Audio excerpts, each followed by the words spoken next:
Projekti Trans-Adriatic TAP ka filluar fazën përmbyllëse të shpronësimit të fermerëve në fshatrat në të cilat do të kalojë gjurma e këtij projekti. Aktualisht janë bërë diskutimet me fermerët për shpronësimin për të shmangur pakënaqësitë në VMC.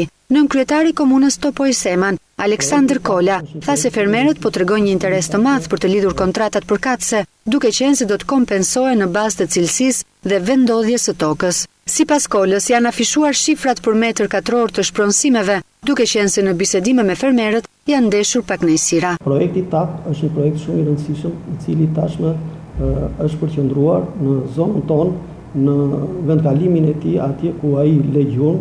Janë plotësuar formularët tip ku fermerët kanë paraqitur edhe shqetësimet e tyre, kryesisht në drejtim të çmimit të çmimit të produktit të mbjellë.